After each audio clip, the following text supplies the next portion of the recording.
A low, tilting shelf, various sections. A single label fills up the entire back row. L-pop. You feel the media vendor's eyes on you as you flip through the offerings.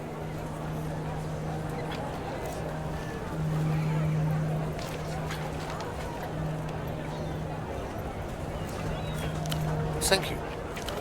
What galls me is that it doesn't matter how I label any of it. These animals thank me for being thorough, then by two. You try, but it's difficult to find something you're interested in while wading through the labyrinth of the salesman's disdain. Whisper funk albums, kazoo devotionals, a breakup/meditation EP, an album cover where the singer hugs themselves in the mirror, track lists with 9-minute-long affirmations, a solo project described as ecstatically celibate. Almost as though you already knew what you were looking for, you turn straight towards the made-for-pederasts section. You pluck out a disc, ultravioletta, cover the moon when I'm gone. On the cover, the halo of a lunar eclipse frames the silhouette of a young woman, her outline distorted by the jagged edges of the costume she wears. Inside the darkness of her silhouette, for a moment you think you can make out her small dark eyes and sad young features. A chill runs up your spine, the beginnings of an uncanny convergence. And what exactly would you call adults who fawn over dolled-up starlets too young to even own the rights to their own music? Don't tell me you're one of them. Never is the only safe answer.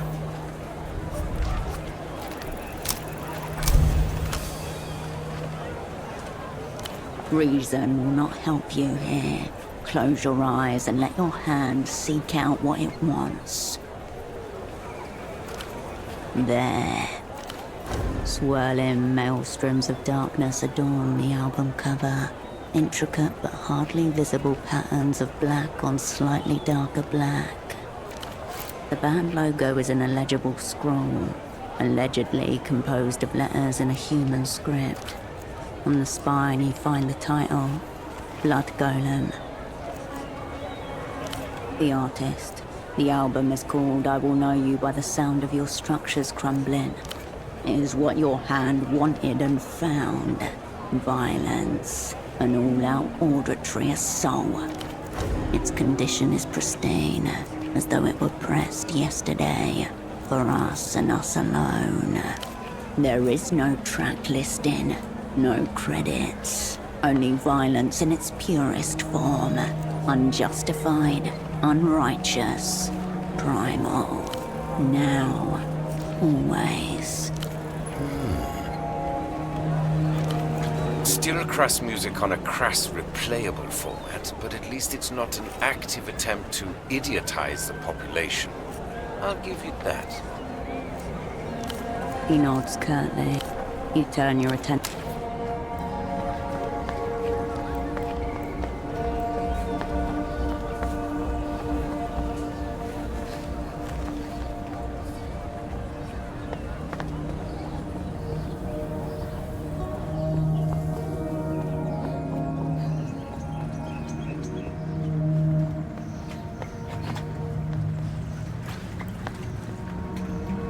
The intercom glitch.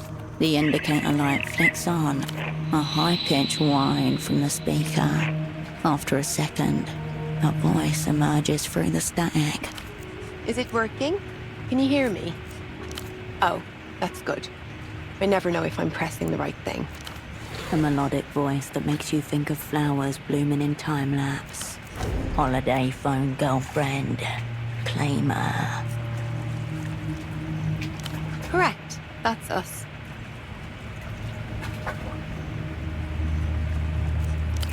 Oh, wonderful. I'll unlock the door for you. On, Mama. You're through. Now keep your seams together. Play the poet persona to the hilt. A good poet listens more than they speak.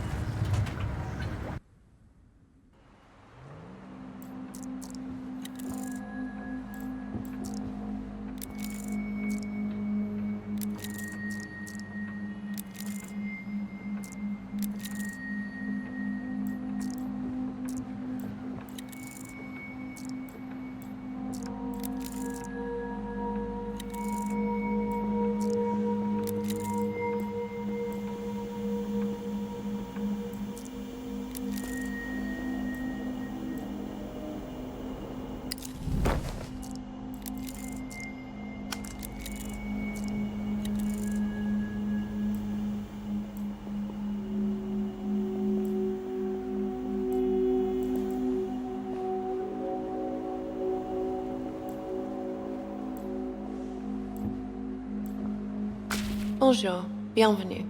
Welcome to the Noscarentes review. Knitwear ensemble, sensible boots, a collection of beaded necklaces. She smiles shyly as you take her in. I am. Don't mind me, I'm just the sub-editor. A plucky literary aspirant, grinding away experience in the hallowed hall of art. Adorable. The sub-boss of words. See how she flaunts the red pen of redaction.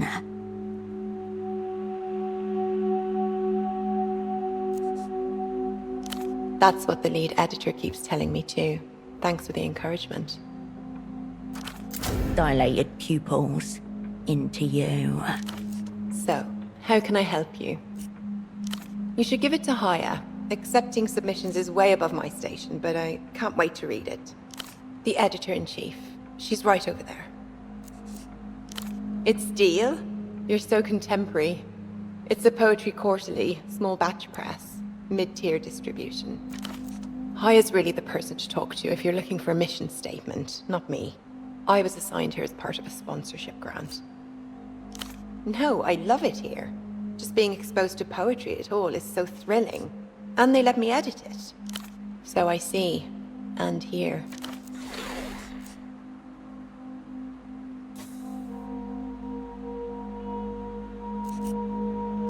Proofreading, mostly. Occasionally coffee brewing, cabinet filing, and floor sweeping. Quite a bit of floor sweeping. The actual work is conceptual, thinking about poetry. I haven't got to that level yet. Conceptual thinking is pretty hard. I'm part of a placement program, getting young people situated with arts and cultural institutions. I'm very grateful.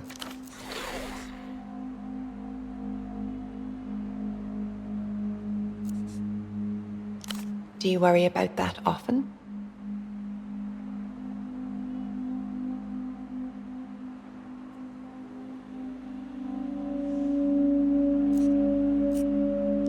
I also hate to see women in the arts fail. I hate it so much I can barely say it. But don't worry, the Civilization Trust sponsors people like me to make sure that won't happen. Somewhere in subterranean Novessa, an opera controller's nose twitches. Oh, this? It's my special corrections pen. When you submit to this. There are no more. It's just me and Haya over there.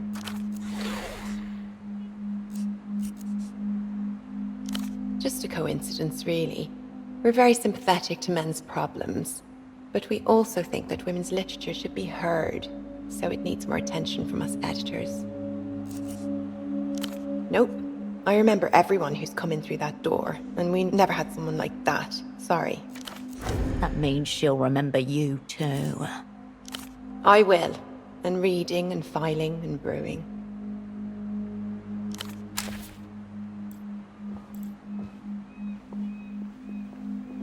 Excuse me, you can't go in there. Staff and contributors only. That's all right.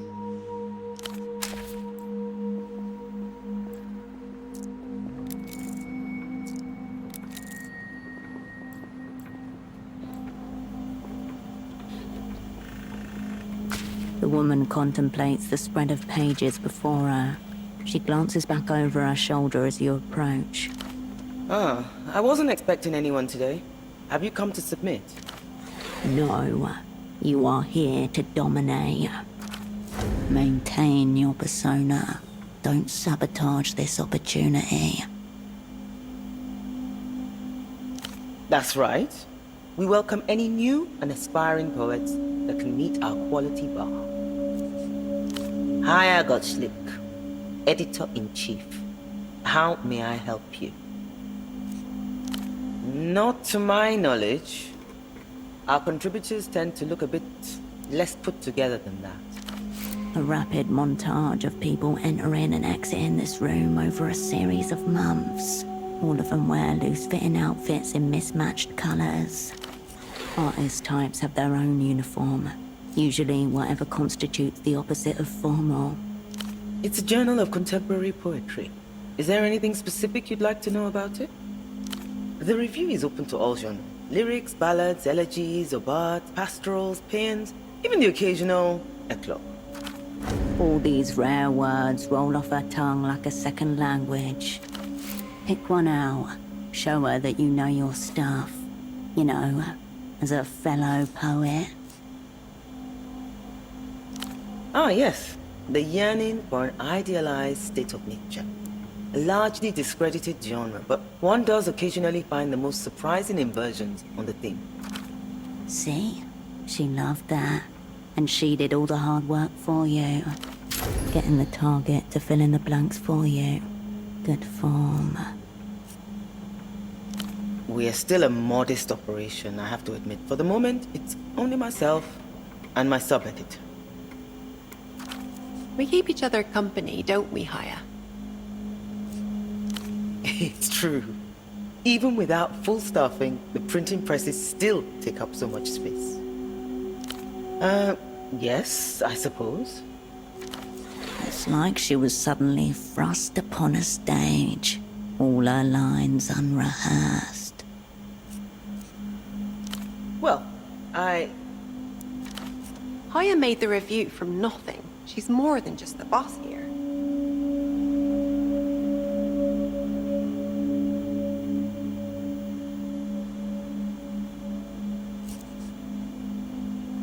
I'm sure that is the case.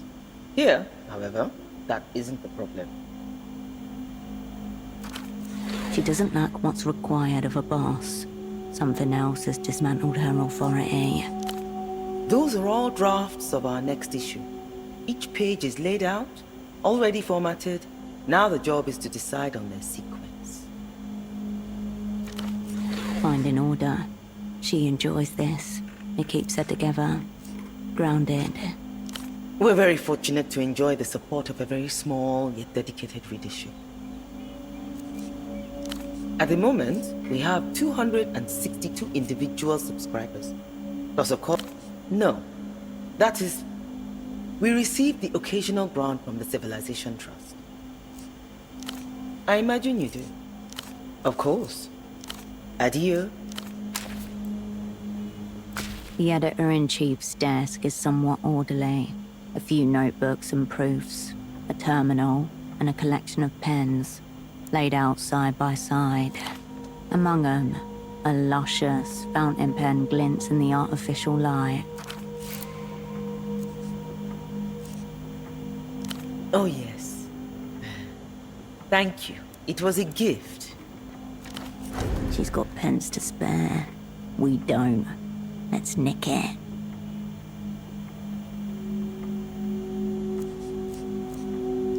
The review's 6th anniversary. Our sponsor is supportive of the work being done here. Her sponsor, the Civilization Trust. The blank space there gnaws away at you.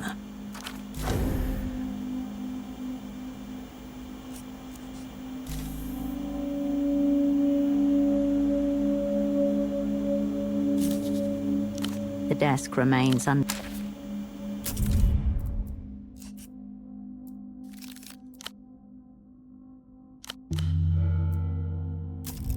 the editor-in-chief's desk. Among them,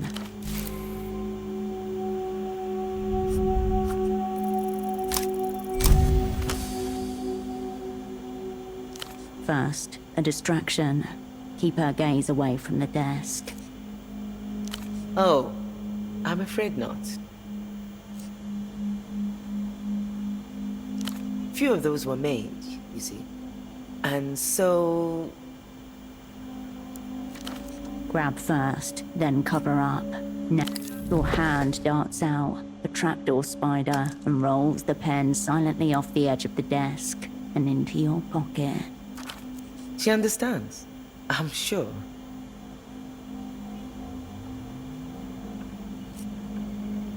With a flick, you slide the remaining pens into alignment. No gap remains, only the illusion of order. Let's move on, yes? Wouldn't want to ruffle any feathers. Anyhow...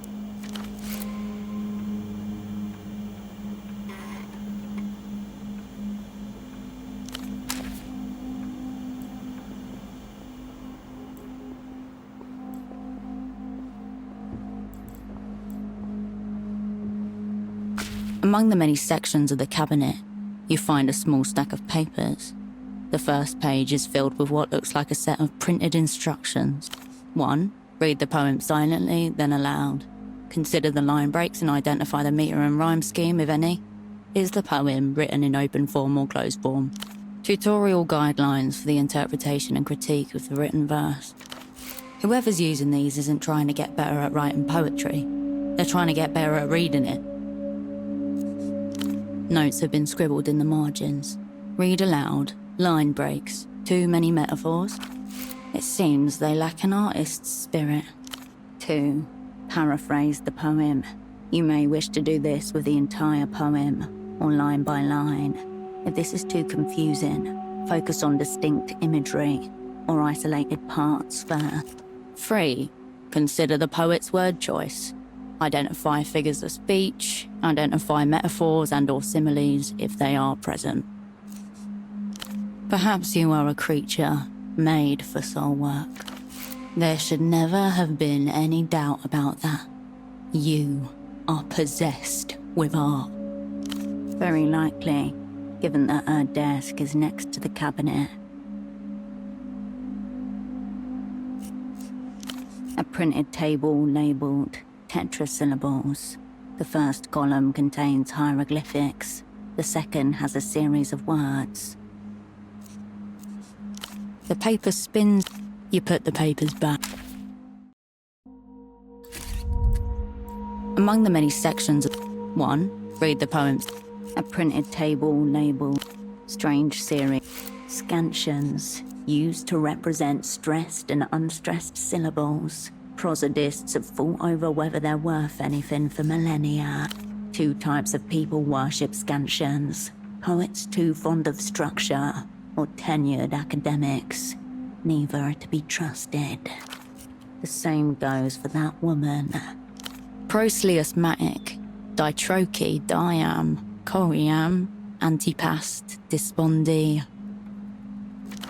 The word coriam has been circled in red pen. The same pen hanging from the sub-editor's neck. Feels important, feels juicy, unsure why. The corresponding meter notation reads -UU-. If you ever need it, you can now pluck that information from the archives. The paper spins in your hands with a rustle. You put the papers back.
I could get you.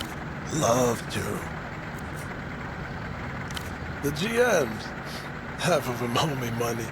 Some grew up and viewed us. We fried plantains on the same radiators. Is Maurito still working the bazaar? Yeah? That's good. It being boar season and all. If I were to stay away from anyone, it'd be the carabineros. These fuckers don't fix problems. They pull them out like teeth. Suspicion, that's all. No good talking about it. Won't change anything. But just be careful around them. The outlandish jacket, the promises, the smooth flirtations, or performance, or whatever he's feeling about this certainly isn't. Take a break. I'll be seeing you.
A dusty and disused storefront, closed with a metal shutter.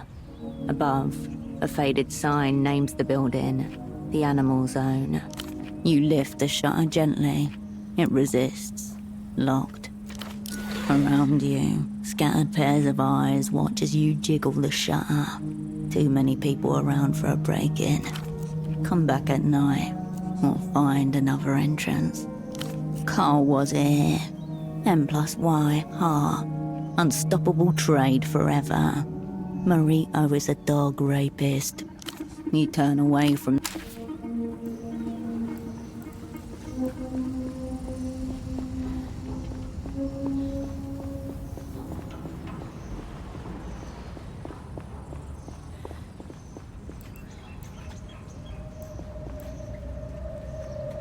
You're not Portaferran.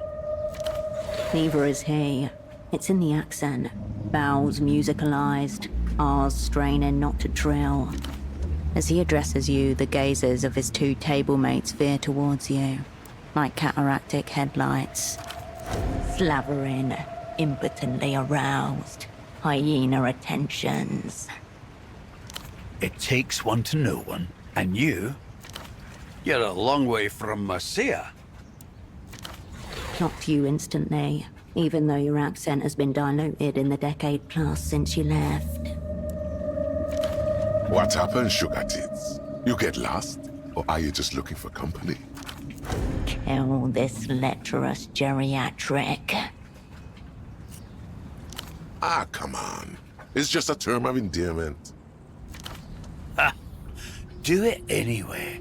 I would pay to see that. Would you pay to see that, Joe?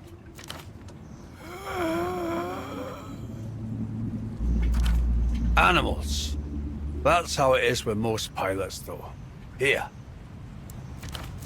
More than a courtesy. He's establishing hierarchies. You and him, human. His companions, subhuman. Because I am an animal, too. Schnaps. It washes stinging down your throat, followed by a kind of anesthetic vapor that rises all the way into your sinuses. We're all strangers in this city. Why don't you join us? We've got nothing better to do. At least until the phone hugger over there fucks off or dies. Not 10 meters away, a young man clutches the payphone to his ear, whispering urgently. Ex-pilots. Does Joe there look like he could get anything up, let alone a plane?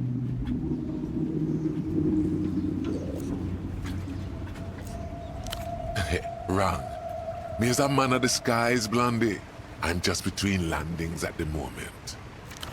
Permanently. A big hit of his own dwindling supply gives the old man a fleeting high. That's loud, Joe. He doesn't talk much. I'm Pigeon. That's Slava over there. Slava used to be the name of a fishing port company out of the north. My main cargo for a while. Packages stunk to high hell. Guess. Call signs aren't meant to be flattering, so if he was named after a bird known for its wayfinding. Allegedly. Man's got no compass. Him couldn't make it to the payphone without using radar. Joke's on you all anyway. I never minded pigeons. Tough little fuckers. I did clockwork freight. Perishable goods, fruits, marrow fish, whatever spoils quick. Military. The ranking system amongst pilots is all but official. Military is highest, followed by commercial, then cargo, then finally leisure. Jet pilots likewise command more respect than those flying traditional rotor planes. The saliva smacking in his throat and mouth is louder than any words formed. Tracing the shapes his mouth makes, you manage to make out the words, I was, people, and land. Sweet things got ears on her. Laojiao was what they call a lamprey, people smuggler.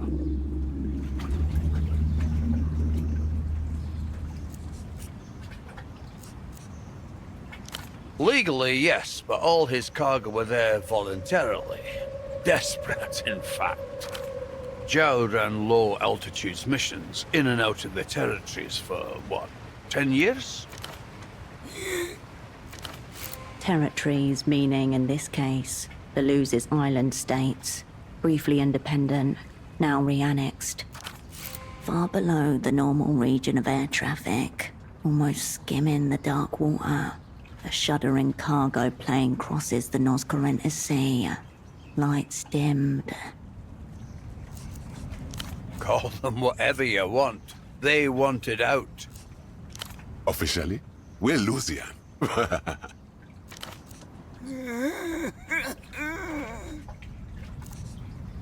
We're exiles. The reunion came for us. We came here. The laughter leaves in its wake something like conversational scar tissue. The reunion, the Luz's grand annexation campaign. Slow, legal, often bloody. A creeping tide reclaiming every few years one more of their old colonies. If it is, I won't be around to see it. Liver's on its way out. Cancer will get me before the Lusians do. That smirk, like he's somehow gotten one over on Faye. The signs are clear if you know what to look for. Jaundiced skin, bilirubin choked. The disease has taken hold. Working on it. Cheers. A few hundred brain cells pleasantly fizzle out in unison. Anyway, you're the foreigner here, Mercia, so you tell us. The Lucians. Think they'll be here anytime soon? The appetite of empire is sleepless and insatiable.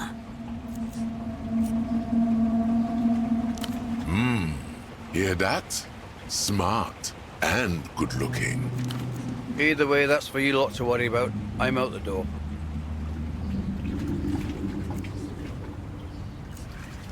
The pilots exchange a look in silence. Tell you what, Mercia. You grease my gullet. I'll tell you some fucked up stories. He means, buy me around. Well, I still have my tenantry passport. Stamped on arm. Could fly back any day. A particularly brutal annexation. The tenantries were razed almost to the ground. What remains is a shrunken capital surrounded by non-arable land. Would you look at that? A Mercian who actually knows something about the world. Course there is, sugar. Bright sun, sandy beaches. A mass grave somewhere with the bones of my parents. A joke in poor taste. The stamped passport for a country that no longer exists. Wish I could say the same, sweet lips.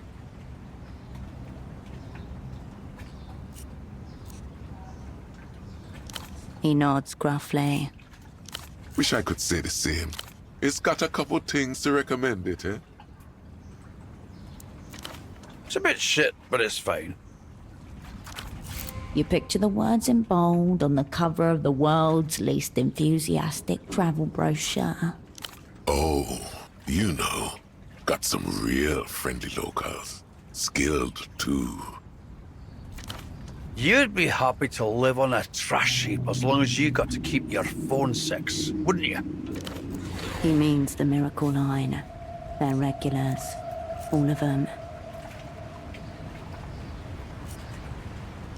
If it is, I will. That smirk. The signs are clear if you know what to look for. Jaundiced skin. And what? Those charlatans. Anyway, you're the foreigner here. The appetite of empire is... Either way, that's for you lot to worry about. I'm out the door. Wish I could say the same, sweet lips. Just another foreign money, man. City's been full of them lately. Stuck up little shit. Strolled in one evening, couple of nights back, picked up the phone and hasn't let go of it since. That was a growl, not an attempt to speak. He would be making the same noise if he could talk. Who cares, sugar? No one in a suit ever did any real work. Come on, foreign money men in this city? Empty, obviously. Like vultures to a dying animal, carrion to be. Wherever there is money, the bloody hand of transnational capital is never far away. We all want our turn, sugar. He's here every damn day. Stays on the line for hours. Doesn't care one bit if anyone else has had a turn or not. Only shuffles off once the sun sets. What are we going to do? Fight him? Even if somebody pummeled him half to death, he'd feel nothing. He's an empty suit. Not even the decency to be sad. It may have been the techno-fascists that destroyed his homeland, but it's the entrepreneurial types that his disdain is really reserved for.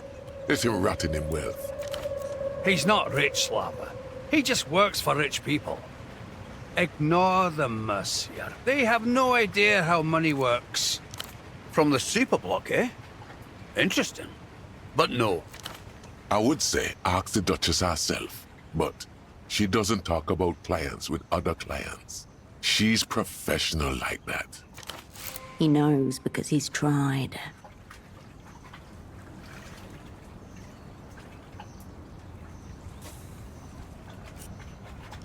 Can't say anyone like that struck me, but a lot of people use the phone line. The only reason why we rarely notice the hugger is because he refuses to leave. Pseudopod. It's as though he had been as much of a non-person when he was alive as he is now. Please, sugar. We can't deal with any more competition. The money man has us down to quickies. It's always connected, that's what. No dialing, no choice to call anyone else. You pick up that phone over there, done. She's there. Duchess. The word comes out slurred, almost as though he had to slurp back saliva to pronounce it. Coin got stuck in there sideways. Devil knows when. Phone call's been going on ever since. One big session, sugar. At least 5 years long and half the city wide. Duchess versus the world. The filthy communality is what they get off on. Not too many people around here will be happy about that, I imagine. What I can tell you is this. When the rest of the Renotel payphones went wireless, that one stayed the same. Take from that what you will. Why does everything have to be about money these days? Mild generalized discomfort. You have pointed out the elephant in the room. The pleasure of our company. A shudder passes through you from the sheer pleasure of his company. If it is about money, it's not in any way that concerns us. Line's been free for as long as anyone can remember. This is not a glitch in capitalism, but a monstrous outgrowth. They act like the issue of money is secondary to the existence of the miracle line. It's not. This is the issue itself. Will you look at that?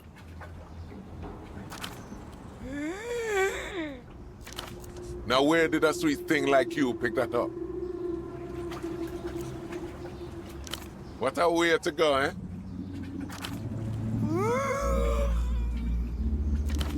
Rapturous fantasies of masturbatory death overtake him. Behind the jokes, there's a seriousness. It's their one true pleasure in life. Why, you're too kind. You want to help me get there?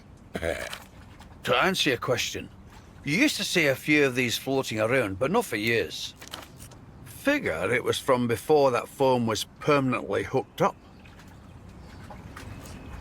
I got nothing to hide. Can't speak for Pigeon, though. Pigeon rolls his eyes and feigns indifference. I used to ask for some kinky stuff, but it's not like that anymore. Duchess and I are friends now. The John is always the enemy. She may have made him think they are friends, but they are not. You can believe him or not, but the other pilots do, and they are eating their hearts out. Talk to a person for long enough, it's inevitable you end up becoming close. Provided, of course, you don't spend all that time asking her to make animal noises. Toying with him like a cat with its prey. Now he breaks off another leg and watches the thing limp. In fact, regarding Duchess, I have a favor I need someone to do for me. You don't think you could help me out, do you? I bought a gift for Duchess's kids some time ago, but I haven't been able to drag myself all the way up there. Eyes widen. The other men regard him like some kind of god. Can you give it to her for me? Something's not right here. He's not exactly lying, but nor is he telling the truth. Why would I lie? For one, to humiliate his companions, because he's more present than the other two, and capable of manipulation. It's just some stupid wolf paraphernalia from that show the kids are obsessed with. They love that shit, apparently. But all right, monsieur. If you think he's up to something, the best way to find out what would be to pretend you're going to do the task for him, and then talk to her about it. Thank you, monsieur. Honestly, I'm just sad I can't take it myself. Wait a minute. Here. Tell them. Grandpa Sam sent it. It's just an inside joke we have going. A pet name, if you will. Final proof that he was not bluffing about her address. It's too much for the poor pilots to bear. You know the housing campaign? Northwestern Party Alley. She's got a houseboat in the canal up there. Should be one of the only ones in the area.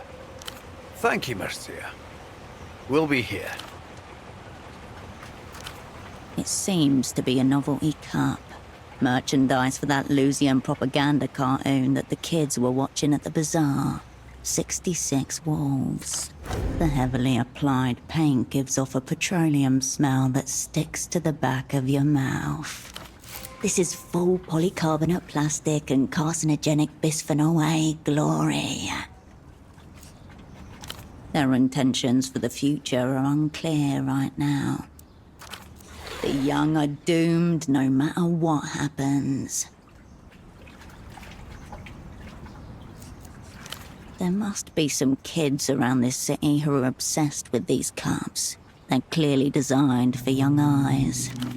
This better lead to something assignment related.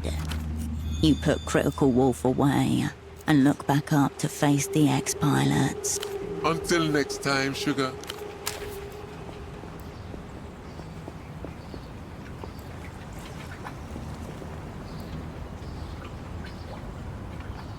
Unwise to your presence. A lanky young man presses the handset against his flushed cheek. It practically clings to it, like a shipwreck survivor holding onto a piece of driftwood. I don't know how much time we have. You have to help me fill it in. Whatever the person on the other end of the line has to say to that, it makes the man's eyes squeeze shut and his mouth slacken in a guttural groan. The line appears to be occupied. I can't possibly perform under these conditions. You have to make me. The gap. I'm not even worthy to approach it on hands and knees. My little heart wouldn't be able to take it. So this is what the miracle looks like firsthand.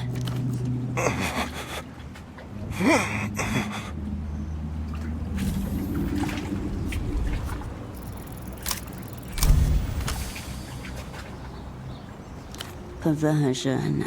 Developed wild variety. But what sort? Please. I need to feel like my position's in jeopardy. Wall de collage. Super 130. Looks more expensive than it feels. The man wedges his index finger between his tight collar and neck. His only source of relief is the sweat seeping into the fabric of his wind-whipped collar. Lanky, malnourished, his physical form is an object of abuse and neglect in equal measure. His lungs and liver foremost, you can tell by his one colour. He's all limbs, an unloved body at home only in the most ergonomic of chairs. Pale, moist, clammy, like a deformed frog plucked from the canal there. What comes to mind is a handkerchief, buffeted on a night wind, eternally in retreat from itself. On the contrary, he's been making 250k a year since he was 22, plus benefits. Already set on life's glide path, and all it cost him was his humanity. The old pilot was correct.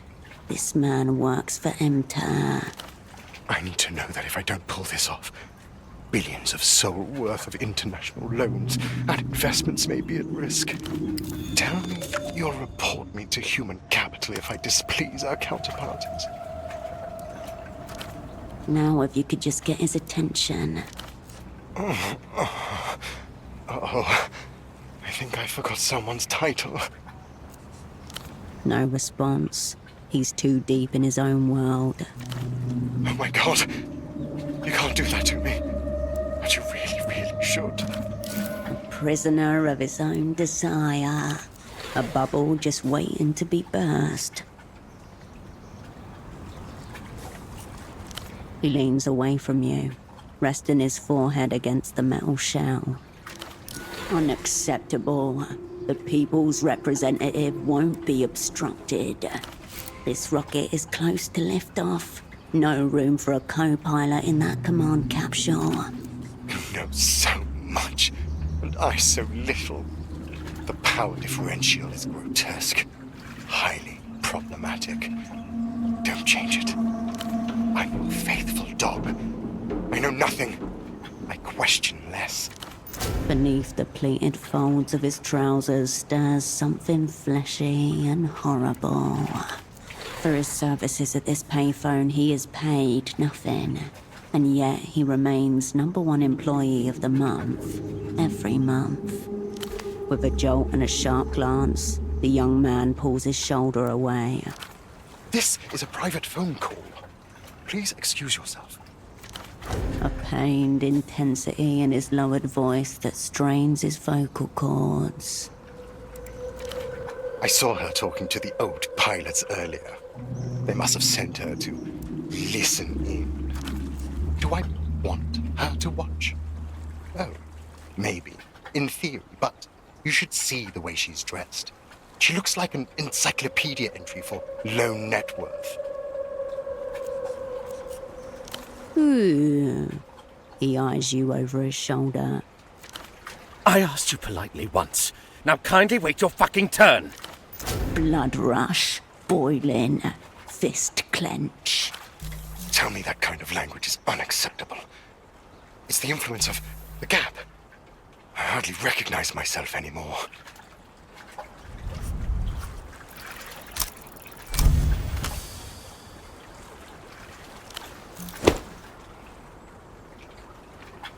More, harder, again. I'm under assault! If this is it, tell them. Tell them it was in the line of duty.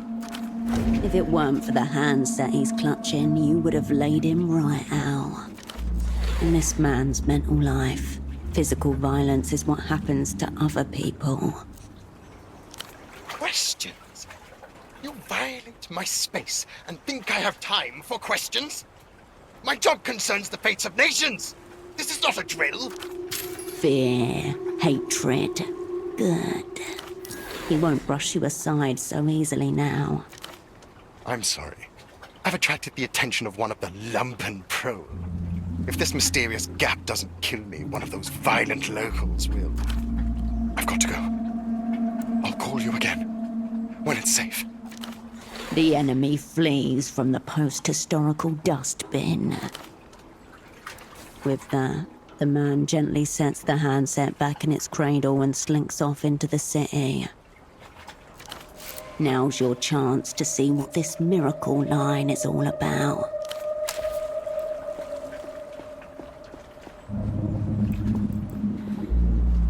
I don't know how you managed to kick the hogger off the phone, Monsieur, but we owe you a drink. The characteristic taste of Portoferro's local schnapps is as foul as ever. Its effect is soothing.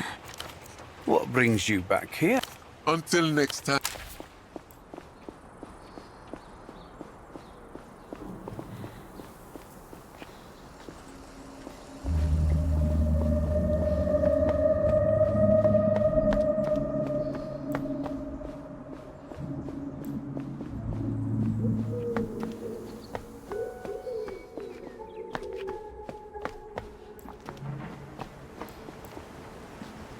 You're back. And you still look like that. So stupid. Like, what are they afraid of? That we'll see what we're missing out on and realize Portofiro's a wasteland? Too late. Not ours. Ultravioletas inoculates against the fake, the phony, and the inauthentic. She's about the radical real you.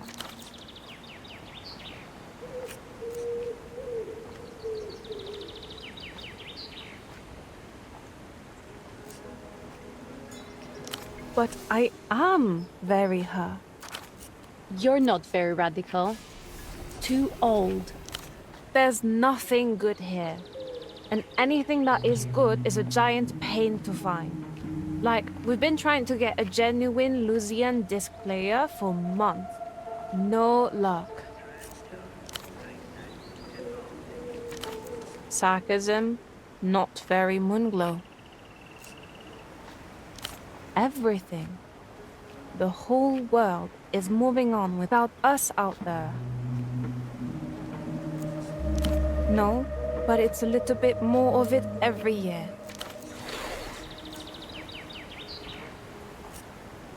Whole thing is so moronic. People would be a lot happier if they were able to just have what they want. Censorship is basically backwards rape. And that's not very moonglow in any direction. Yeah? What? Sure.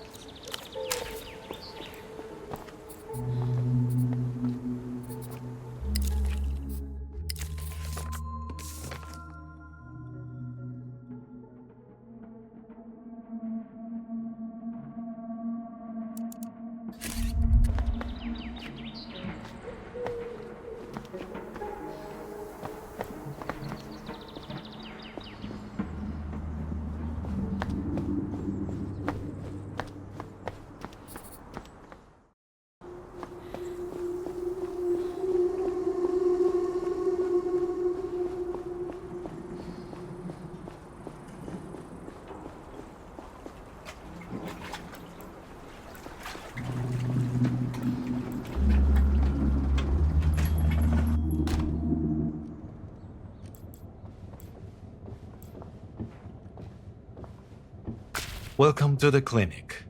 My name is Dr. Hugo. How can I help you? The man takes a measured sip of water from a clay cup as he eyes you carefully. Behind him, shelves heaving with medical textbooks. The recirculated air smells like antiseptic and wet dog hair. That little jump he gave when you walked in the door. You're the first visitor he's had in a while. Yes, it's different, isn't it? I find that it is much easier to connect with my patients than it was at my old practice in Sunset. The Sunset is an upper-class district north of Keysok. A great foal for someone of his professional stature. The heavy floorboards are spotted with motor oil and boot prints. Yes, well, I'm happy you feel that way. If it's a fairy tale, It's one he's either grown very tired of, or never wanted to hear in the first place. The floorboard's grown. The hole scrapes the side of the canal. Family medicine. The sort of serene, approachable expression that is considered key to good bedside manner. The key sockback ways are known more for fly tipping and feral boars than for families. Oh. You just make out the sounds of the ex-pilots blabbering at one another, though their words remain indistinct. No. I don't even know what a phone sex injury would entail. Definitely not. Broken legs, heat stroke, parasites, ringworm, distemper. I'm somewhat of a generalist. Distemper is not a human disease. If the so-called developed world is really so developed, why do its people suffer from dirty dog diseases? Of course I'm a real doctor. What a ludicrous question.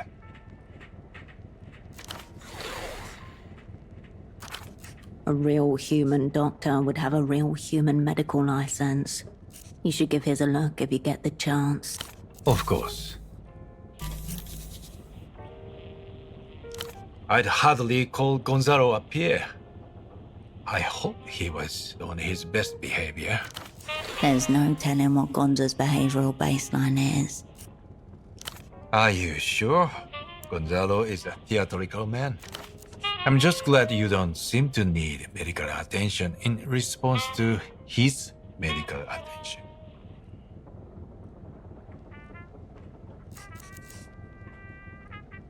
Gonzalo was and is perfectly capable of sabotaging himself without my assistance. Under the air of affected dismissal, the accusation cuts. I'd rather not get into it, if you don't mind. Of course. What can I help you with? Catatonia is an incredibly general symptom. It could be caused by anything from overdose to meningitis to a stroke. I'd need to see the patient to venture a guess. Pseudopod will not be exposed, nor will you.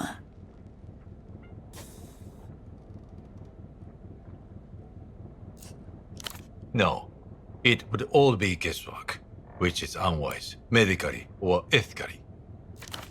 Ethics? How tedious. He angles his head slightly as he looks at you impassively. I'd advise against it.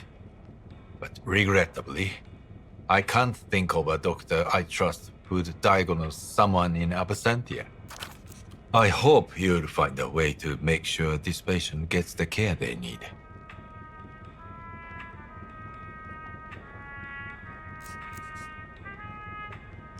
I suppose audio could trigger some sort of neurological event, but they are exceedingly rare. More than likely, it's a coincidence. He may have sat down, put on his headphones, and then had a massive cardiac event.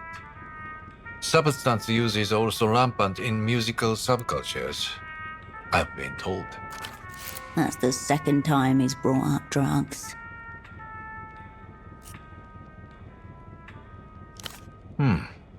I still couldn't hazard a guess. It wouldn't be responsible. Hello, again.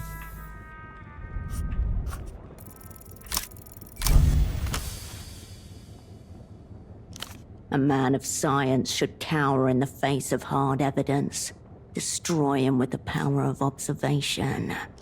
I understand that you are unfamiliar with portfolio medical documentation. See? See it from the medical board right there. That's enough.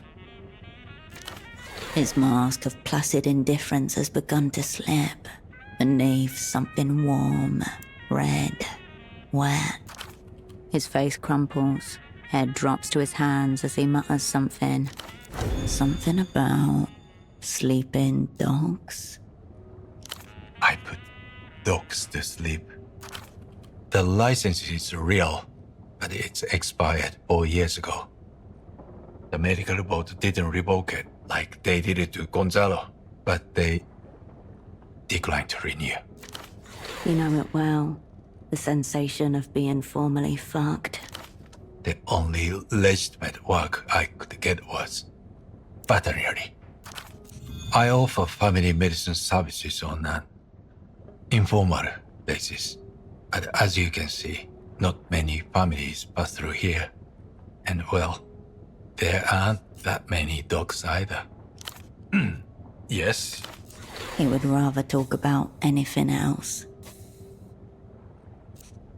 Nothing malpractice related. My record was spotless. What happened was out of my control. Oh, sure. If all you are considering is the fact that they are both made of meat. Your flippant misunderstanding has hit a nerve. It's not the first time he's been dismissed this way. I don't blame people for only bringing me the hopeless cases.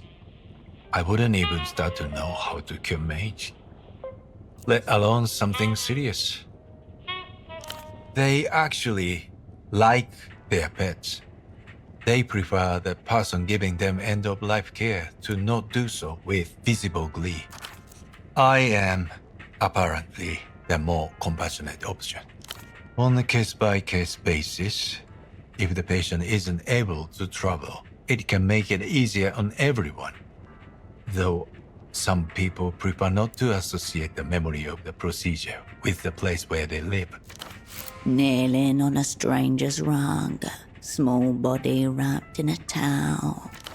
The injection only takes seconds.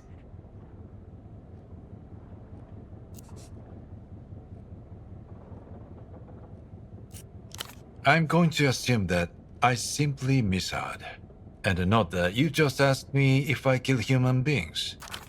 This backward society allows the worker to control neither their means of production nor their own destruction. Euthanagist is a noble profession. During the early days of the space program, the most respected member of the medical team was the one whose job it was to prepare self-termination material for the cosmonauts. They had to make sure it didn't smell too sour, so the test animals would eat it willingly. Human usage is much easier to design for. A neat little pill in a special pocket. He's pleading this case more to himself than to you. I'm able to afford food and docking fees. Not much else. Yes, of course. Again? Yes? Then why are you here and not at the hospital? Suspicion, paired with self-loathing. He gives you a brief. Without a prescription. I suppose I could sell you some melatonin tablets. Until next time.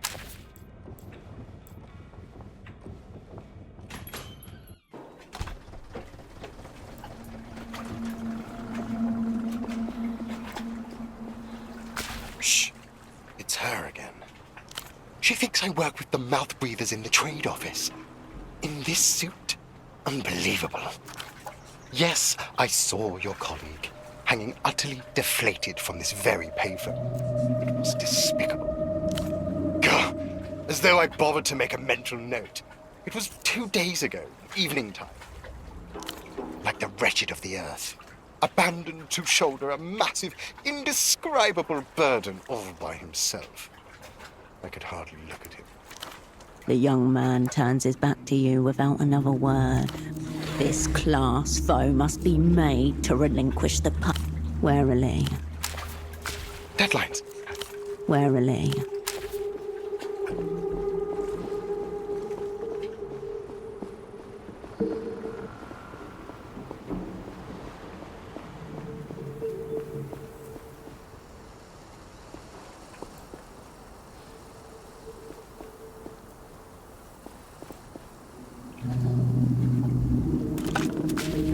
This is the one. The payphone that makes people disappear.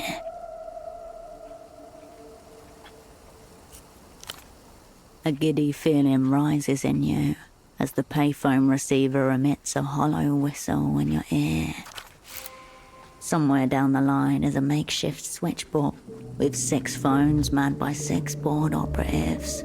One of those operatives is listening in on this call. It's a common joke that the Opera have preemptively bugged all public phones to spare the superblock citizens the awkwardness of uncertainty. Probably not, but even the party knows that jokes serve a useful social function. You hear only the reverberation of your own voice, amplified by the phone. Occurring at a perceptual level so low that it's hard to distinguish from things merely imagined, you hear a click down the line. Nothing. Nada. Nichivo. Have you seen yourself? A solitary woman jabbering into a phone, repeating random words. This is exactly what sane people do. With cult-like patience, you wait for some kind of rapture to come, but nothing happens. Surely you have better sources than the natterings of deranged old men. You hang up the phone. Where'd you get a Carabinero cloak, miss? You shouldn't be wearing that. Could cause confusion. Not something I can arrest you for, no. But if you impersonate any kind of law official at an actual crime scene or become a nuisance, then you could end up in court. Best if you remove it when out in public. Nothing to worry about then.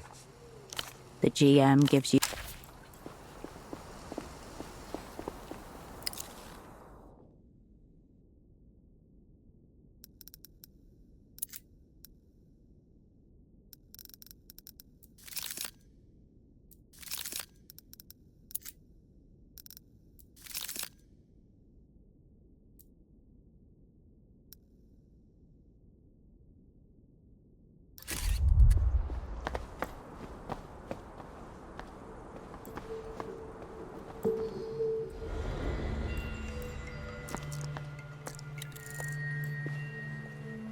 An altar to Belarus, the bazaar's unofficial patron star.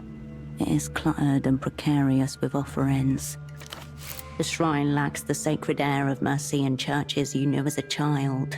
It is an organic thing, maintained by locals of their own volition. Behold how the masses are choked by insidious abstractions. Cosmic essentialism distracts the people from true material qualities, revolutionary action and factory output.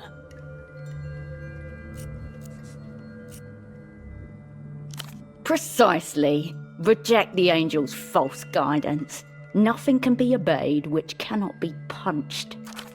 Flowers sway in the breeze. A wind chime tinkles gently. Polaris's shelter protects them from the worst of the weather. Ink stains and knife scratches adorn the shrine. Jagged words cast toward the flickering skies. In your guiding, we learn. Do you envy our brief, searing lives? Marco loves Puss. As you fade, we follow.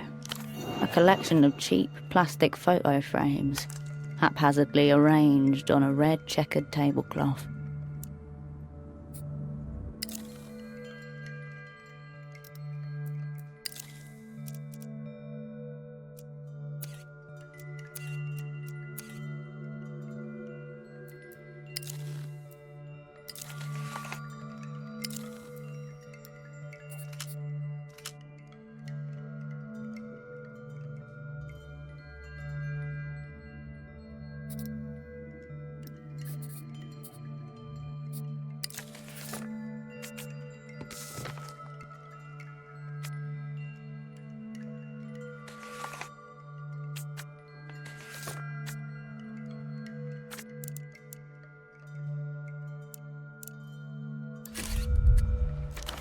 An improvised welcoming party, here to greet the distinguished visitor from the People's Republics.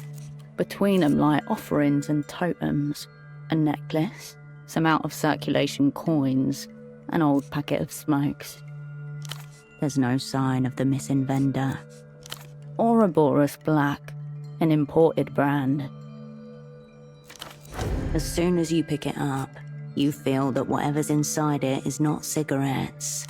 Outslide a few staple pages folded neatly into a little cuboid, almost exactly the dimensions of the package. Paper ages quickly exposed to the greasy, moist air around the docks.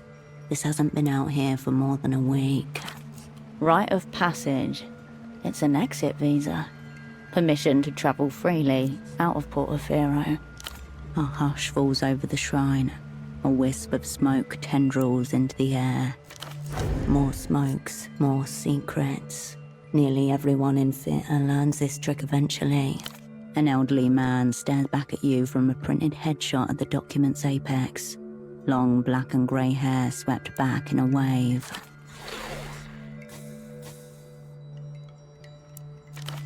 Augustino Dante, according to the name on the pages. Born in the year 27 in La Luz. The name, who knows? The document, yes. City issued. Holographic stamp and all. You refold the pages along their elaborate creases and slip them in your pocket.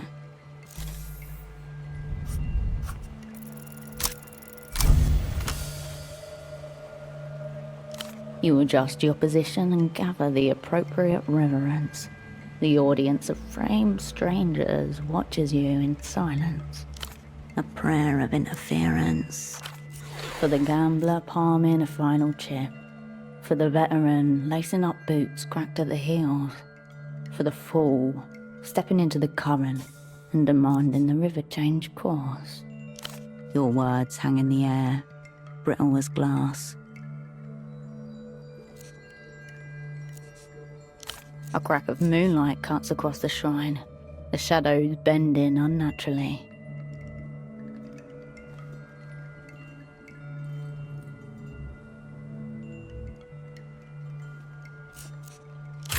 Your words are gone as they are uttered, careered upwards on the air's invisible wires.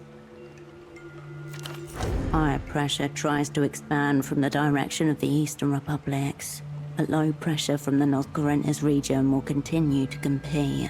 Conditions likely to remain unsettled throughout the week. Seek comfort in the familiar. The light around you is dimming. Behind the surrounding rooftops, dusk bleeds upwards.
Bored? What do you want? What did the swine do this time? What? No! Don't lie about things like that. No! No, no, no, no! You don't get it. Only real doctors get burnt by the board. If we're both operating without a license, then who's to say I'm no better than that slug? You can almost see the spine rip itself out the back of him and sliver off. That swine! I knew someone else was snatching them from the streets. Never thought it would have been him. Oh, he's getting old. This is the closest he's ever got to having respect for his former colleague. They must have discredited him just to provoke me. Is the only explanation. See if they can get me to capitulate. To come crawling back begging for them to renew my license, of course. Agree to monthly peace tests and fucking group therapy sessions. Well, not today. I say to them, no one, and I mean no one, except for the cancerous hand of biological fucking decay, will bring Gonzalo E.S. Gonza to his knees. Yes, enough. Adios, patient.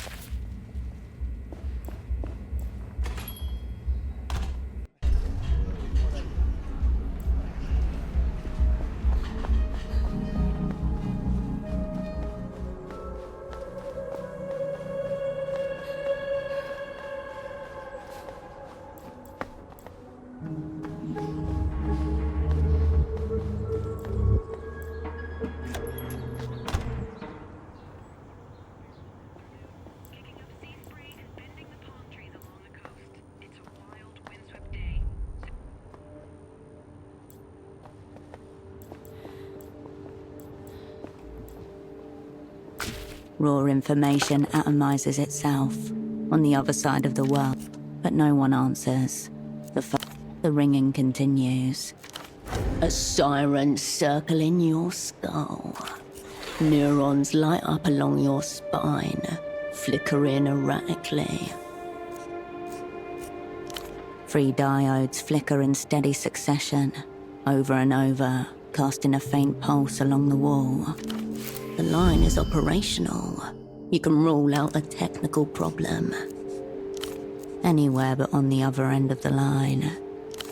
The ringing continues, eternal. Downstairs, you hear the sound of Constans moving about.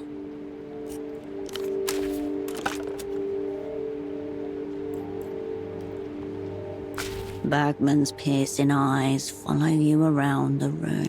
The woman and her coffee watch over you. Watchful eyes a part of you left behind, shining bright across the room.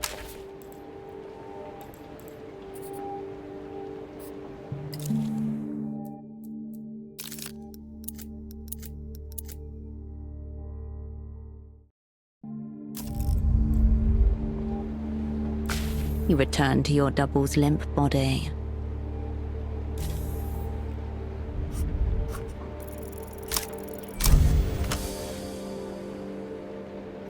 You slip the tab into his mouth. It feels dry, hot, and deeply wrong. Like a bird's nest after the snake ate its fill. The medication swims through his body, drawn with every breath, every beat of his heart, searching for the right pathways. There's something wrong. Nothing is happening. No movement. No reaction.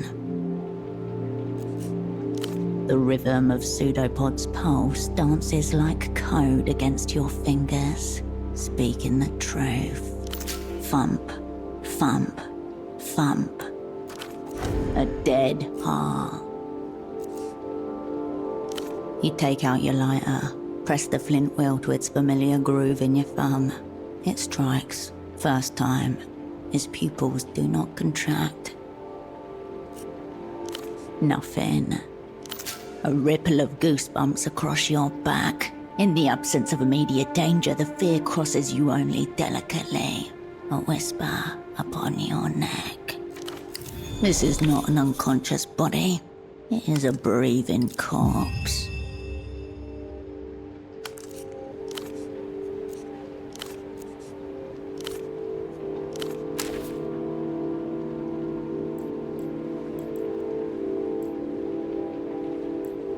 The stereo is right where you left it. Crimson flashes within its casing as the disc picks up speed. You hear nothing.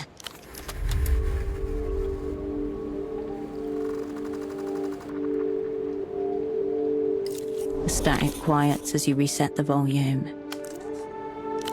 A brief you remove the red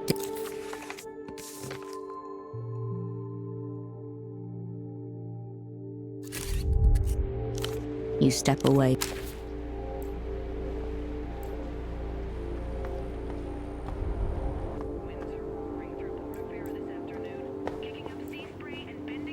I'll print. Very well. She gives you a... I'll be here if you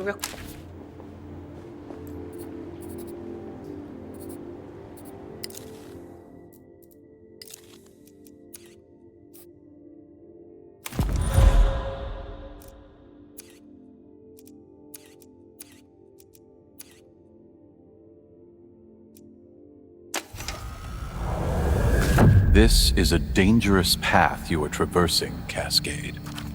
In the subterranean halls of the Opera, the ancients are whispering about you. They're saying Cascade has gone looking for it. A question that's plagued centuries of poets, athletes, aging rock stars, and operants, each driven to utter distraction in their own mental wilderness. In the end, it cannot be known, only had or not had. No spiritual, chemical, or therapeutic substitute. Then you've already lost. Some are born with it. Those who go looking for it, more often than not, end up destroying their lives in pursuit of the elusive ideal, like operant probable before you. The question before you is the same one that obsessed operant probable during the period of their precipitous decline. It rides into battle under polychrome banners, lance shining with the hopes of the people. It wears a suit of steel. Women and homosexuals throw flowers at its feet. In their final reports, Probable speculated that it had disappeared completely from this material plane, and could only be recovered by undertaking a dangerous meta-quest. Luck and skill, Cascade. You will need both.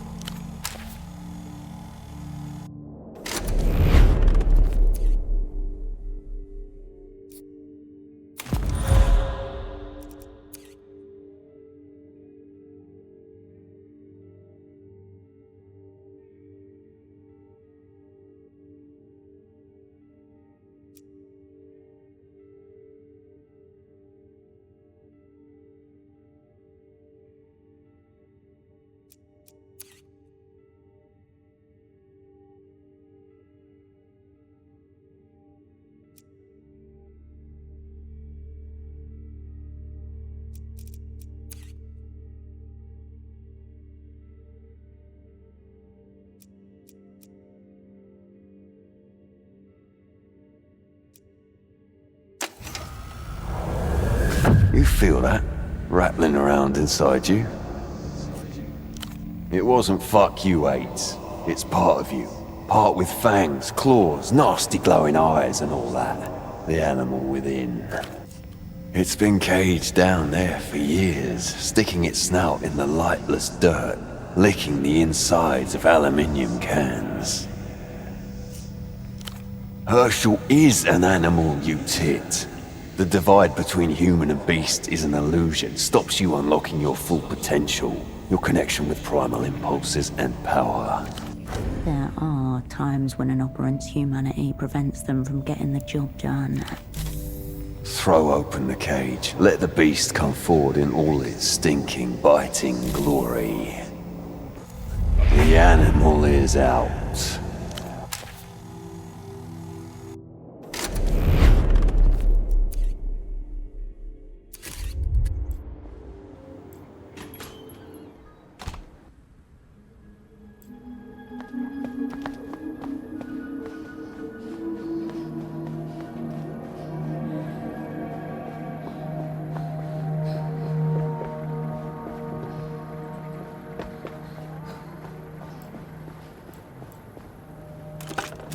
You pick up the payphone's handset.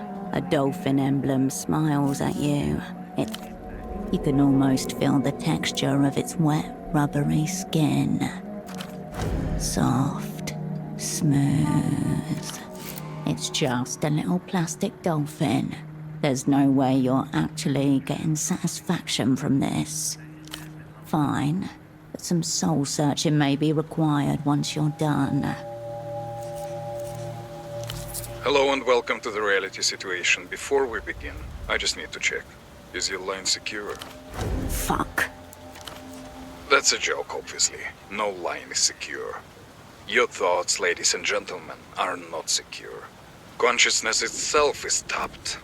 The call is coming from inside the house. An insane question, for reasons that should be quite apparent. Tell me, what aspect of reality did you want to ask about? Indeed, anyone still laboring under the illusion that this is a free city is encouraged to take a swim or a boat out to the 3.3-kilometer mark, where that vessel orbits, and you'll see exactly how free we are. It's a patrol boat, in short. If I had to guess, I would say it's making sure no one ventures out into the unrendered areas.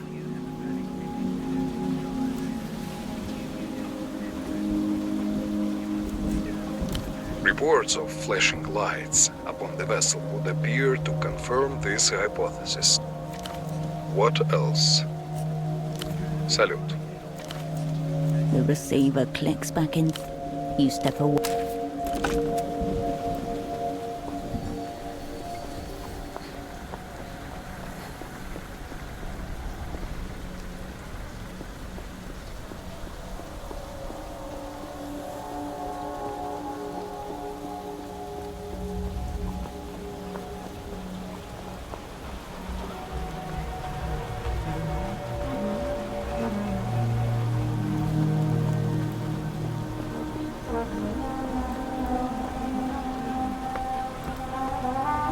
Bagman gestures.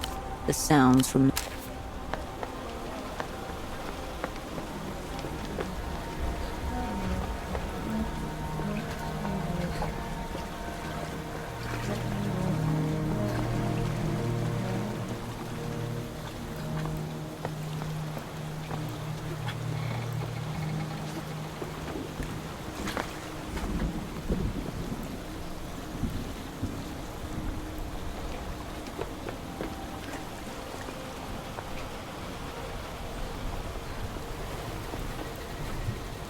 the smuggler inclines his head in silent recognition.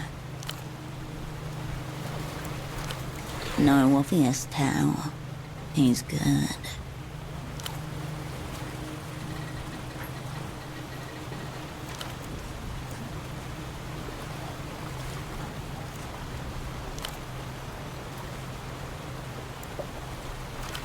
Now, stop circling each other. Come.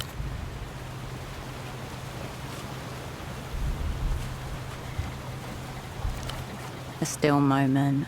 Boats creak in the water. Nearby, something splashes. This is the only way through. Darkness visible. You do not exist. You are merely the shimmer of a right-wing propaganda minister's fevered imaginings.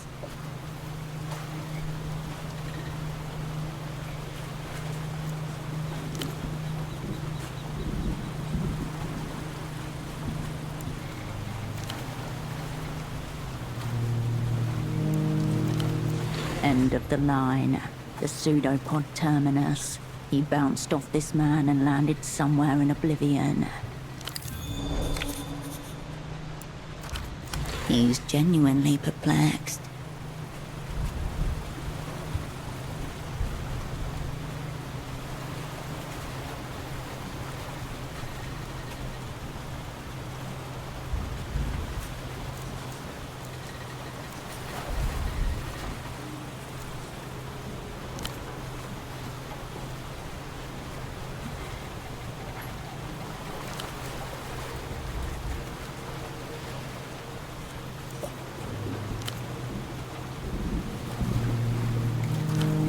Because he's tense, beneath it all, finger on the trigger tense.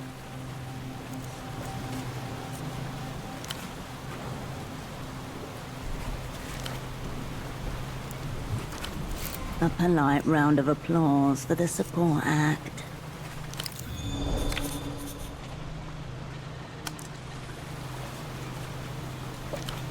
A face flashes in your mind, unbidden. Heavy-set, boyish grin. Traces of the underworld clinging to him. A familiar silhouette peels itself from the dark. The black cigarettes you found were the hard evidence. Your former asset, Taxman, is here. Your friend is here.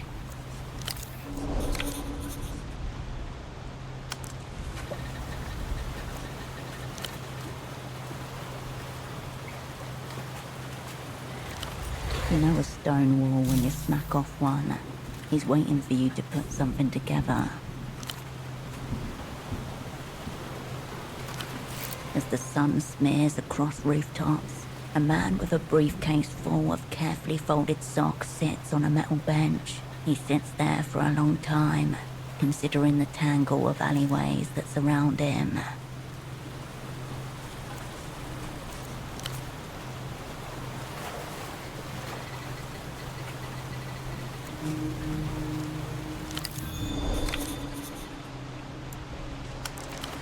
From day player bootlegger to directing the full production in 5 years.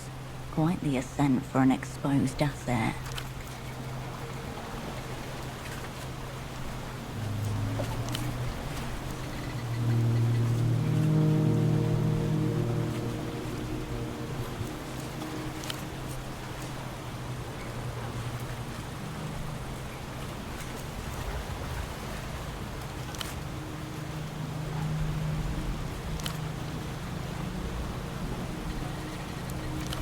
Not part of his job description. A caring gesture.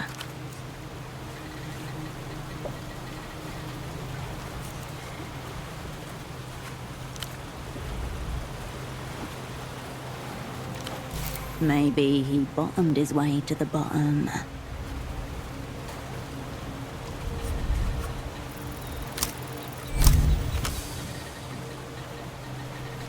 Because his name is Pseudopod. And the hushed arena awaits a different spy. He's going to make you say it out loud. Your name is the Flood. Home turf. You have returned. He nods slowly. Rivulets of rain run down his sunglasses.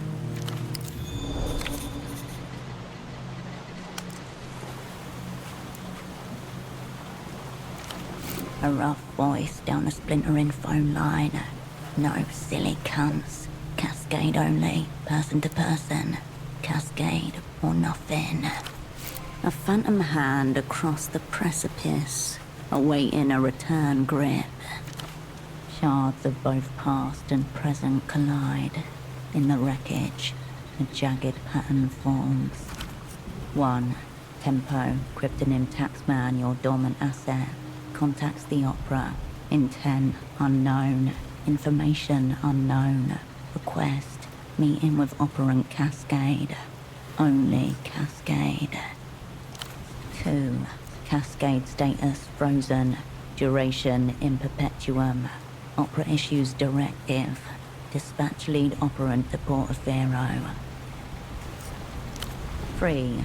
Pseudopod. Active in theatre. Assignment, meet with Taxman. Retrieve message. They wanted Pseudopod to become Tempo's new handler. You were just here to smooth the transition. They farmed out your asset, your friend, to some trouserless infant. 4. Pseudopod fails to meet with Taxman. Requests Cascade from Opera. 5. Timeline disrupted. Movements unknown. Pseudopod. Status changes to lost. 6. Cascade. Status changes to reanimated. Operant arrives in theatre. Unbriefed. Unassigned. And...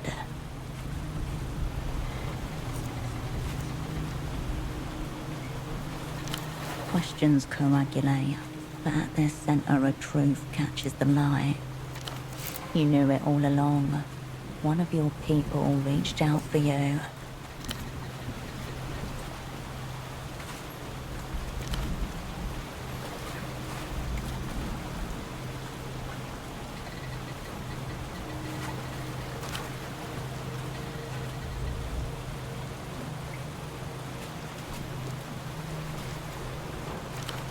Teeth bared, but nothing left to guard. Fear of the dark.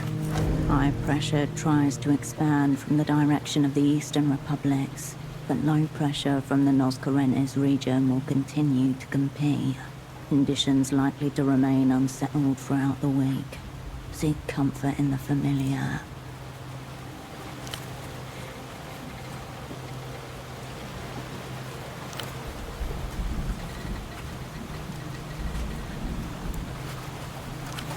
Innocent use of past tense, but still, you don't care for it.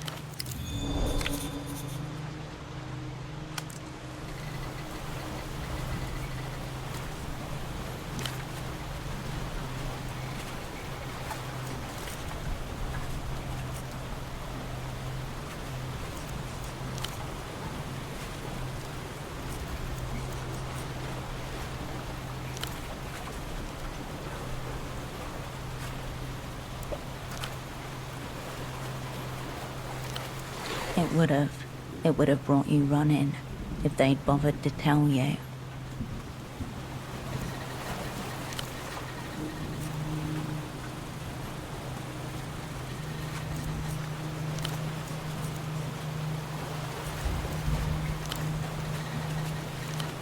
And from the other side, only silence.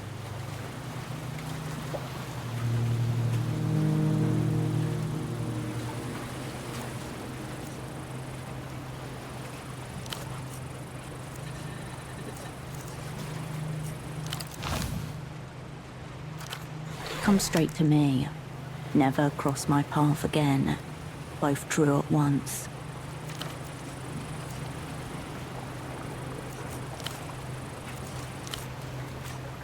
He lowers his head.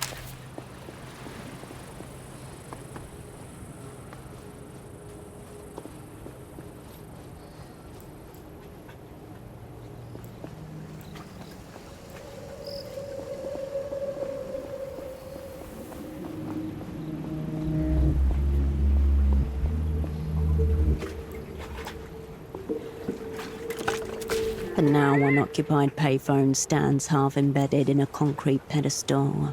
You can talk privately, as long as you keep your voice down. The box is scrubbed of the usual flyers and graffiti, leaving streaks of adhesive and permanent marker behind. The coin slot has been aggressively papered over. The keystone. Cracked receiver and yellowed plastic. At least a decade, you assume. A faded sticker draws your attention.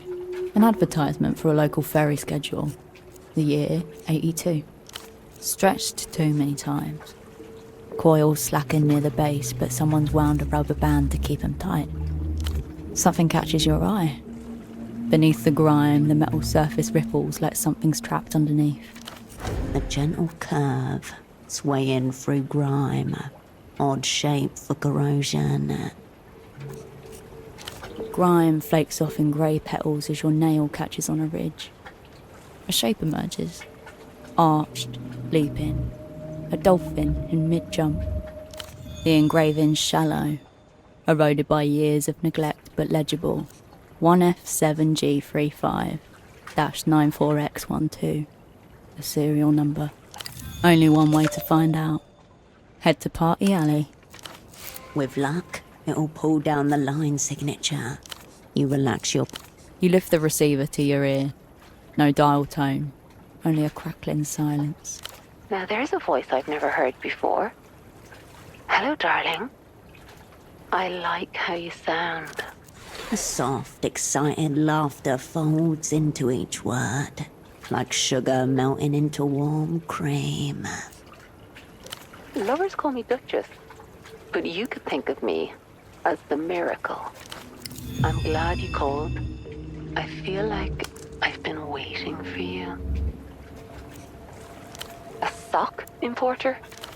The warmth in her voice dipped, only for a moment. Is he a friend of yours? An enemy? Do you want to hear about him fucking me? Do you want to hear about how he kept his socks on the whole time? My card? Like a business card? I don't have those, darling. Maybe one of my lovers printed it for fun. I can't discuss my other lovers, baby. Please don't be disappointed. I told you. I'm Duchess. A name from legend. A mythical creature. You don't think I'm real, darling?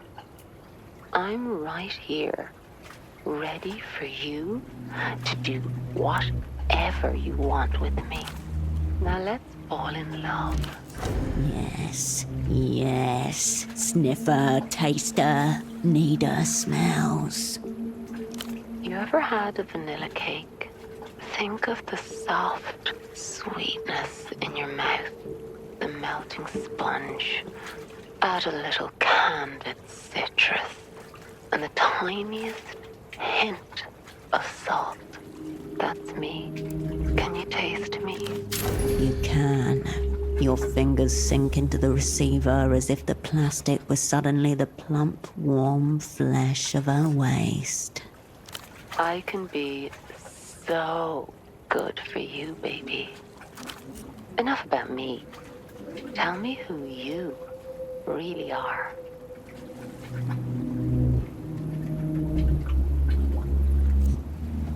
Then kneel for me, baby. I can draw out your sin. Let me hear your confessions. Lick them clean. There's a sheen of vulgarity, but she changes character as quickly as a master operant in theatre. Impressive. No, it feels natural precisely because she is so distant from the performance. These gears are turning without effort. The real her is miles away.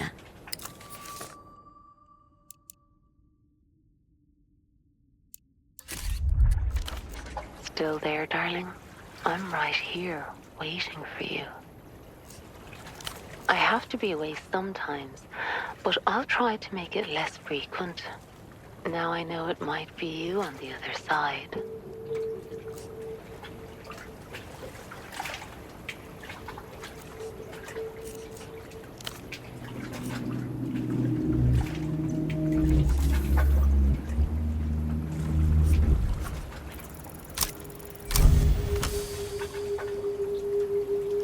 She's too good at her job.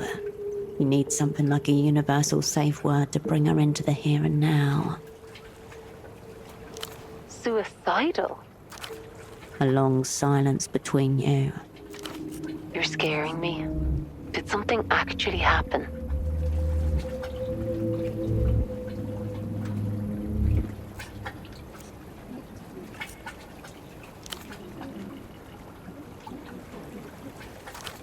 I saw him for sure.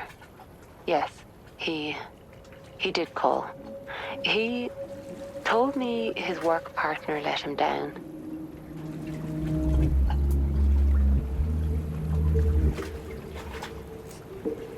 That was you?